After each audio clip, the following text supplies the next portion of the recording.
Bu eshigimiz hojatxonaga, bunisi bo'lsa yana bir obyektimiz olganmiz. Obyektimiz 3 metrga 3,5 metr.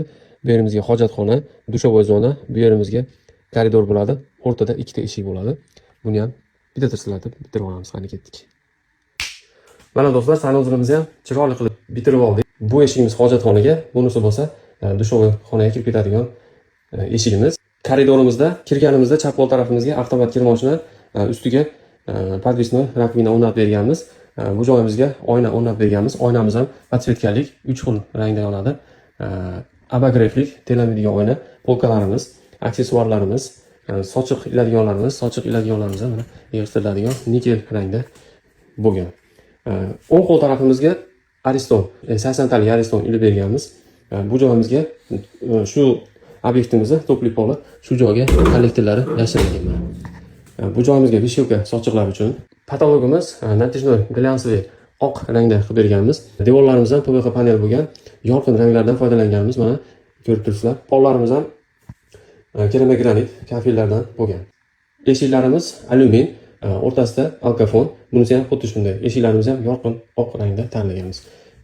Hojatxonamizga kirganimizda ro'paramizda unitaz, mustahab uchun semisetel. Bu xonamiz ham xuddi shunday PVC panel, glyansli oq natijnoy, elektritskiy vitishga havo sirkulyatsiya qilgani. Bu joyimizda korpumizda shu kanalizatsiyalarda havosi chiqib ketadigan korp yasab berganmiz. Pollarimiz ham keramogranit bo'lgan. Endi bo'lsa sanuzilimizni hozir chiroyli qilib ko'rsatib beraman. Kirganimizda bu ham xuddi shunday holat. Patologimiz natijnoy, devorlarimiz ham PVC panel bo'lgan, yorqin ranglardan foydalanganmiz. Bu yerda ham dushovoy zonamiz ham 60 santimetrlik trap uklonlari bilan bu joyimizga mana 80 ga 45 tahorat oladigan zona qilib berganmiz. Ko'rib turgan joylar polkamiz, 3 talik qilib polka qilib berganmiz. Bu joyga podsvetka qilib berganmiz. Sochiqlar uchun vishelka o'rnatib berganmiz.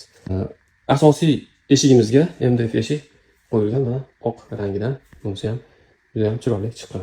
Do'stlar, yana bir narsa, bizning jamoamizda 5 ta yigitimiz bor va albatta 6-si Botirjon aka Masterdom. Do'stimiz Bahodirjon. Sherzodbek. Ukalar, xizmat mana chiroyli qilib egasiga topshirdik. Egasi juda ham xursand. Bu xizmatimizda qiyinchiliklar bo'lmadimi? Qiyinchilik bo'lmadi aka, Allohga shukr.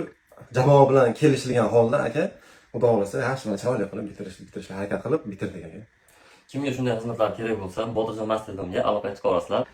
Do'stlar, mana sanuzilimizni ham chiroyli qilib, a'zolarni qilib, mana yigitlarimiz bilan video egasiga chiroyli qilib topshirdik. Xullas, kuzatib borganlarga rahmat. Sog' bo'linglar, salomat bo'linglar. Sizlar bilan Botirjon Masterdom.